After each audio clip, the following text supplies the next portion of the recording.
Oui, alors à la fin de ma préparation de thèse, en fait, donc fin des années 80, arrive cette horrible maladie, crime maladie, disent même les lobbies, cette chanson là, de Barbara, la Sidané.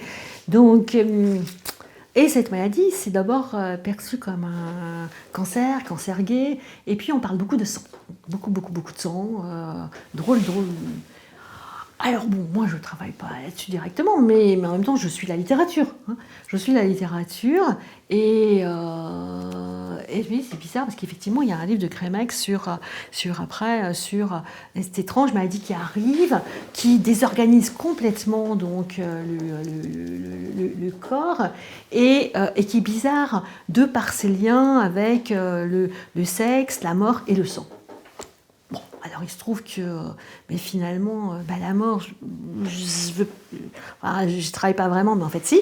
Le sexe, clairement, hein, je veux dire, les genres, hein, avec ce liquide marqueur quand même de différence. Et bon, donc je suis un peu la littérature.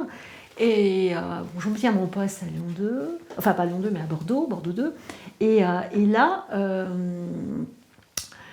Et là, on me demande, c'est Jean-Pierre Dozon, qui lance une action, Sciences sociales et SIDA, action incitative de l'Orstom, qui va devenir après l'IRD. Et là, ils veulent travailler, notamment donc en Afrique, parce que la maladie a l'air de gagner vraiment énormément en Afrique. Et bon, il y a quelques travaux sur la sexualité, un peu d'homosexualité, mais à l'époque, on n'en parlait pas beaucoup en Afrique. Ce sera après, hein, et on a les travaux de Christophe Broca, qui a été un de mes premiers étudiants donc, à Bordeaux, qui lui finalement va après travailler sur cette question avec Fred Eboko, qui aujourd'hui d'ailleurs est directeur de l'IRD à Abidjan, dont je suis très fière. Hein. Ce sont vraiment mes premiers étudiants, et tout premiers, tout premiers, et qui ont maintenant des super postes. Donc, et bon. Alors je commence à me dire, les étudiants, je vais faire un peu travailler dessus. Et ça nous a donné d'ailleurs un petit livre sur les maux de l'autre, la maladie comme objet anthropologique. Et bon, et puis moi, à ce moment-là, donc Dozon me contacte en me disant, écoute, on lance cette action incitative sciences sociales et SIDA, est-ce que tu veux y participer ? Bon, pas tant que ça, parce que moi, on peut dire que je suis une anthropologue de la santé, de la maladie si on veut, mais peut-être plus du sang et plus de la santé, parce que le côté très appliqué, c'est pas mon univers non plus. Bon, l'ethnopsychiatrie, ça me plaisait parce qu'effectivement, il y a aussi une dimension d'imaginaire.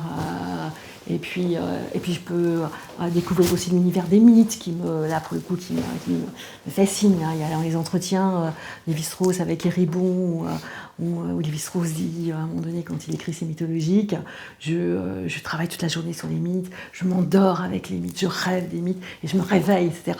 Et là, je trouve qu'effectivement, moi, je suis quelque chose qui m'enthousiasme. Donc autrement dit, travailler là, sur une maladie qui est vraiment à l'air d'être une horreur, j'ai aucune envie. Il me dit oui, mais tu as travaillé sur le sang. Et il y a aussi quand même, manifestement, il y a quand même le sang joue un rôle important. Il faudrait, est-ce que tu peux Finalement, ok. Et puis à l'époque, il y a Françoise Héritier. Et Françoise Héritier, il y avait un numéro d'Anthropologie et Société où elle avait écrit quelque chose sur cette maladie sournoise, etc. Et où elle avait repris son travail aussi donc, sur le sang. Et Françoise Héritier, à un moment donné, elle est venue à Bordeaux et pour justement expliquer comment l'anthropologie pouvait aider à lutter contre cette maladie, et notamment contre toutes ce qu'on appelle les idées fausses, les rumeurs, et rendre compte de comment elle se propageait, pourquoi, d'où elle venait, etc. Bon, j'avais assisté à sa conférence et c'était étonnant parce que c'était vraiment pas du tout. Françoise Héritier, à l'époque, c'est le moment où elle commençait au Collège de France, donc quand même la grande dame que l'on connaît. Et moi, j'étais complètement sidérée parce que personne ne semblait la connaître, quoi. Personne ne semblait la connaître. Là, les gens étaient venus vraiment pour une conférence sur le sida, quoi. Et les questions qui étaient posées étaient vraiment des questions vraiment ras des pâquerettes. Et Françoise Héritier m'a expliqué gentiment, reprenait. Et j'avais été sidérée par, j'allais dire, la grandeur et la simplicité de cette dame qui clairement n'était pas connue dans cet auditoire.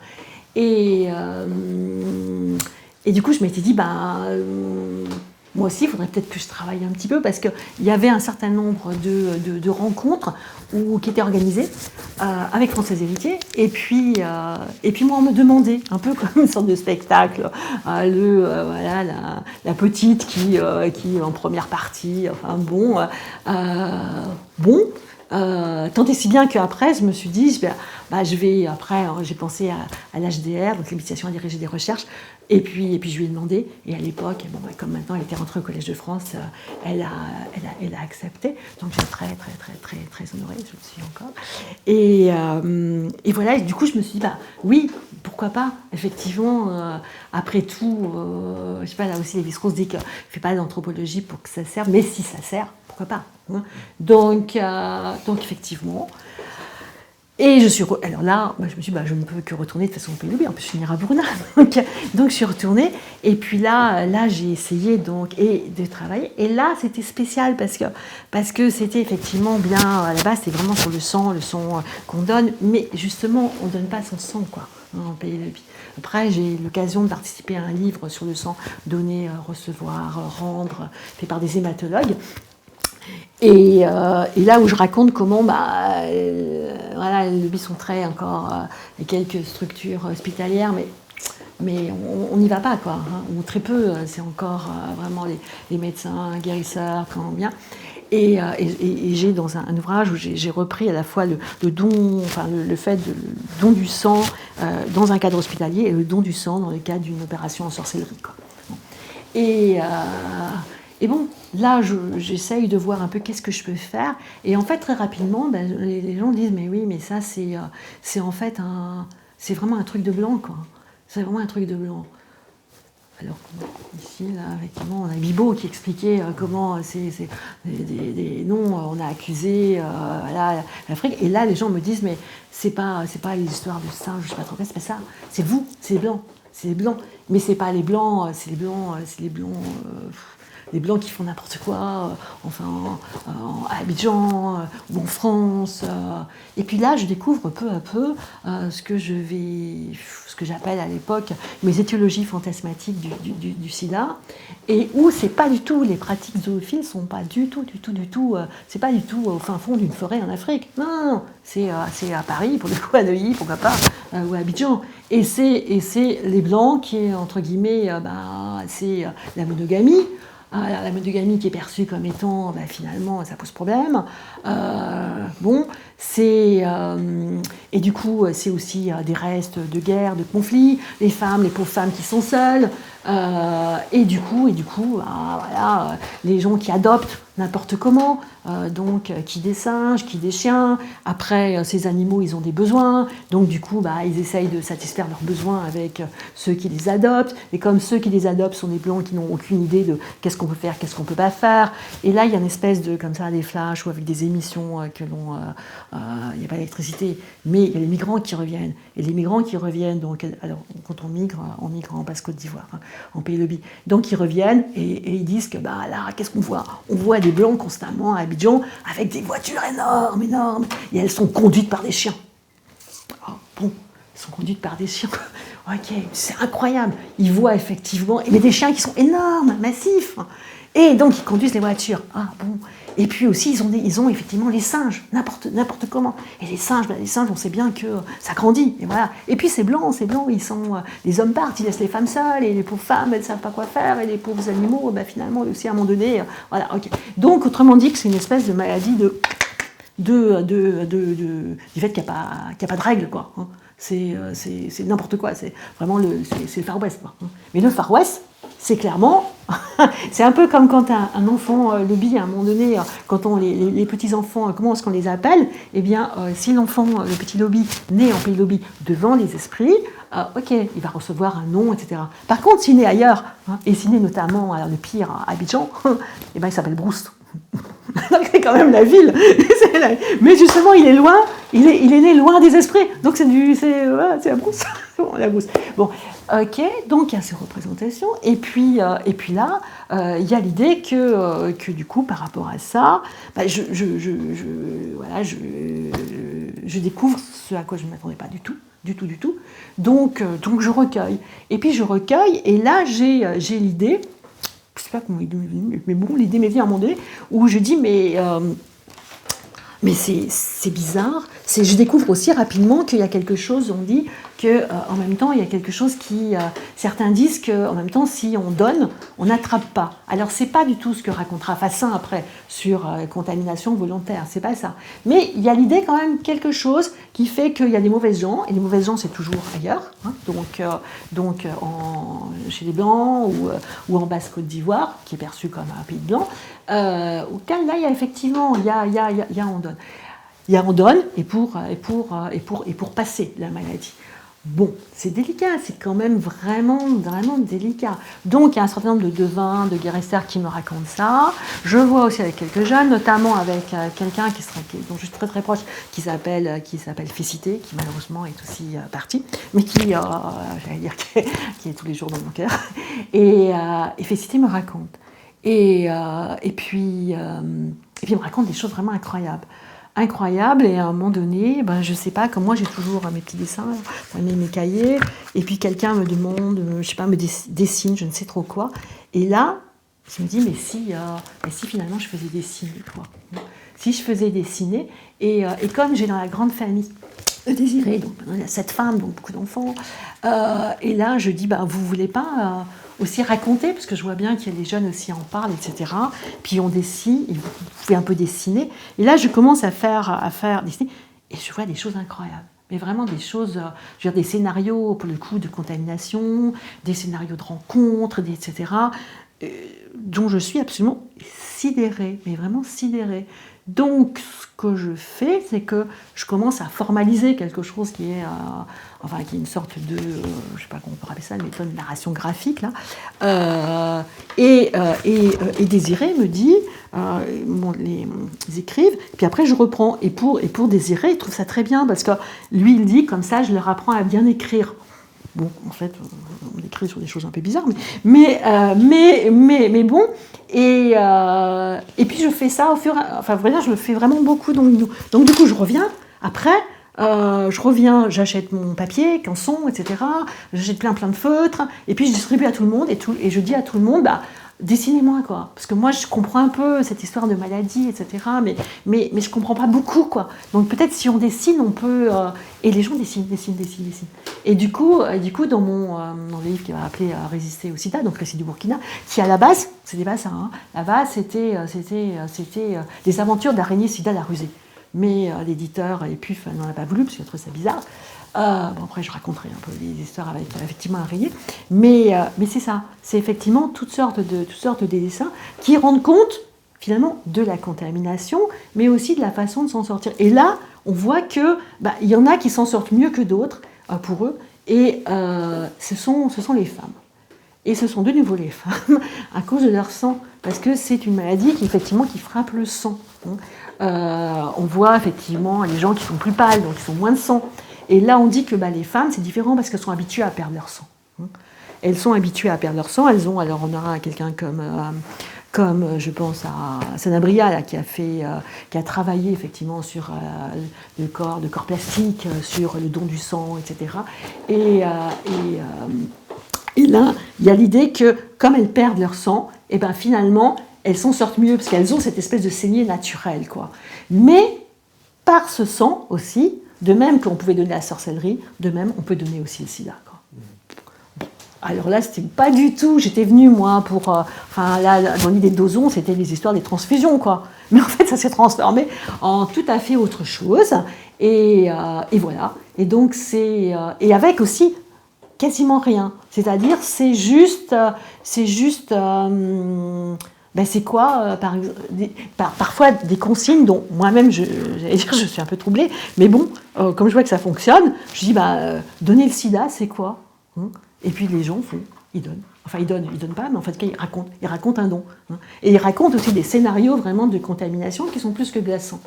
Mais en même temps, il y a des noms qui sont donnés. Je dis, mais ces noms, elle me dit, c'est des noms comme ça, j'ai imaginé. Je dis, bon, d'accord. Donc, du coup, moi, après, dans mon livre, évidemment, j'ai transformé tous les noms, parce que je me doute bien que certains noms, etc. Mais il y a aussi, on raconte aussi des manières de faire que j'aurais jamais pu imaginer, quoi. Et avec effectivement du coup le fait que c'est ce qui explique que les femmes d'une certaine manière s'en sortent mieux, mais c'est ce qui explique aussi qu'il faut d'autant plus s'en méfier parce qu'elles ont en elles-mêmes, en fait, quand elles ont le sida, elles sont encore plus dangereuses que les autres. En même temps, c'est par l'occasion de j'ai quelques dessins aussi où on me montre carrément, on me montre le sidéen quand il meurt. Et quand il meurt, là où on fait un corps effectivement coloré, avec des habits, là on le fait, c'est tout blanc. C'est vraiment tout blanc. Et puis on m'a dessiné aussi les funérailles. Et là j'ai été troublée. Bon, et effectivement, il y a plein de funérailles. Et là, les jeunes m'ont dit, mais tu sais bien, on chante. Et effectivement, c'est vrai qu'on chante. Et là, j'ai commencé à recueillir des chansons du sida, quoi. Chansons du sida, et des chansons qui sont essentiellement des chansons pour dire, il ne faut pas avoir peur. Il ne faut pas avoir peur parce qu'en même temps, on pense que c'est d'abord le double qui se contamine. On est tous animistes, donc le double se contamine et quand il se contamine, effectivement, il y a la peur qui est là. Et puis après, le corps, en vrai, va se contaminer, quoi. Et là, il y a ce que l'on lit aussi sur l'univers du double. Mais là, c'est mis directement en relation avec le sida, avec l'idée qu'on se contamine d'abord en double. Et donc, du coup, il faut renforcer son corps et grâce à ce renforcement, donc avec aussi toutes sortes d'amulettes, énormément travaillé par Alain et Pellemois, eh bien, on va avoir un corps plus résistant.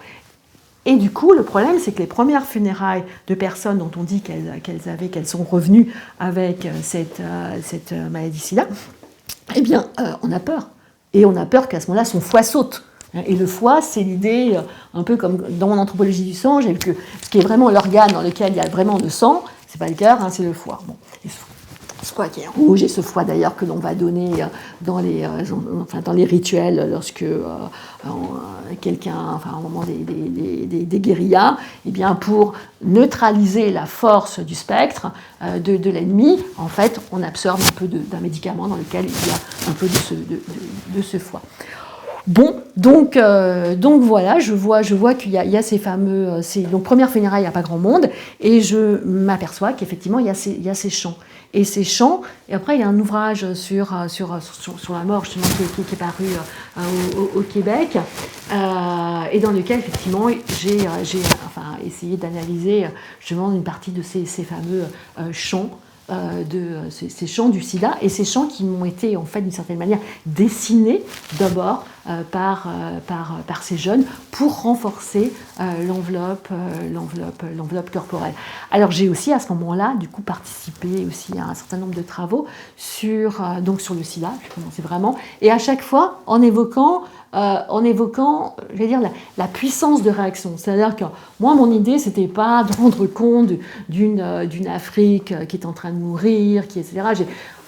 Alors certes, elle était en train de mourir, mais en même temps, il n'y a pas que. Enfin, je veux dire, moi, je pense pas projeter ma propre force de vie, mais je pense que vraiment, ce que moi j'adore, on va dire, en Afrique, c'est justement cette espèce de fait que il n'y a pas grand-chose, mais il y a cette force de vie. En tout cas, c'est vraiment moi ce qui m'a complètement sidérée, c'est-à-dire dès ma première traversée de Dakar à Mopti, enfin à Mopti d'abord à Bamako, c'était justement ce dénuement extrême conjoint au fait que ils ont tout, clairement mille fois plus que ce que j'avais pu voir, moi, Neuilly, Auteuil, Passy.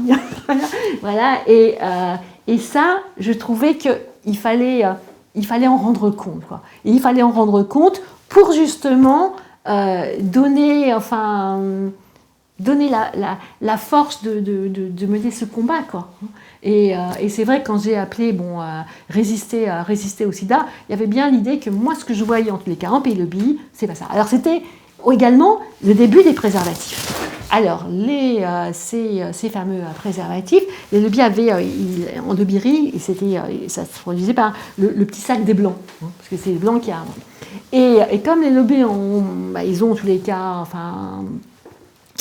c'est une population, on va dire, sexuellement, en tous les cas dans lesquels il y a des interdits, bien évidemment, mais il y a aussi il y a une conception, on mange, et on se nourrit, et on se nourrit aussi sexuellement de l'autre, hein, avec aussi des femmes qui sont toujours comparées comme à des pintades, mais comparaison qui ici peut paraître un peu étonnante, mais en fait là c'est l'idée que les pintades elles ont plein de petits voilà, et donc une pintade, on peut jamais définir une pintade, on n'arrive pas à compter, hein, le nombre de ces petites taches, et là les lobbies disent les femmes sont comme des pintades.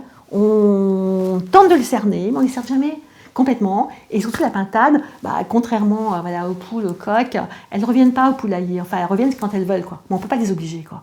Hein, il y a une espèce de comme ça de... Et on est dans un système aussi où les compensations matrimoniales augmentent en fonction de l'expérience, du nombre de maris, etc. À partir du moment où il y a eu des enfants, quoi. Donc on ne va pas... je veux dire, on condamne pas une femme parce qu'elle a eu plusieurs maris et d'aventures. C'est tout à fait autre chose. Donc du coup, l'arrivée de ces préservatifs qui permettent finalement de faire un certain nombre de choses sans attraper cette horrible maladie, c'est top. Et puis là, il y a l'idée aussi de dire, finalement, la maladie, elle vient des Blancs. Bon, ils ont trouvé ce petit sac. Why not? Et là, je me suis retrouvée donc avec Félicité. On faisait nos balades là, avec derrière sa moto. Et puis nous avions notre bâton là et tous les préservatifs. Et on faisait. Moi, je suis très pudique, hein, mais bon, voilà, c'est la maladie. Et donc on faisait nos petites démonstrations.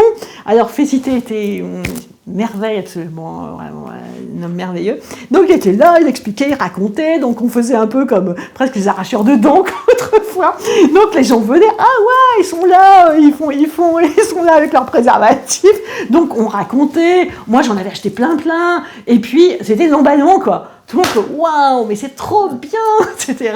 Et dans le même temps, moi j'avais des dessins, et des dessins c'est pareil. J'ai plein de dessins, on disait, ouais, là franchement, on va faire des choses et tout. Or, dans le même temps, en Pays Mossi, population donc musulmane, waouh, je me souviens, il y a Bernard Taverne qui travaillait, Alice Desclos, j'ai dit, là c'est dur, waouh, c'est vraiment très dur là. Et impossible là, les gens, pas, parce qu'on parle pas de sexualité, on paye le bidon, c'est franchement, on mange, on mange, et donc on mange, on est mangé, on va, etc. Je veux dire, ça fait partie, c'est la vie, quoi. Et bon, alors, sauf évidemment, c'est une partie, quand on a plus ces règles, bon, bah là, effectivement, on mange plus, mais on n'est plus mangé. Mais voilà, mais il y a quelque chose voilà, d'élémentaire. Et moi, c'est ce que j'ai essayé donc de rendre compte de tout ça dans Résister au sida.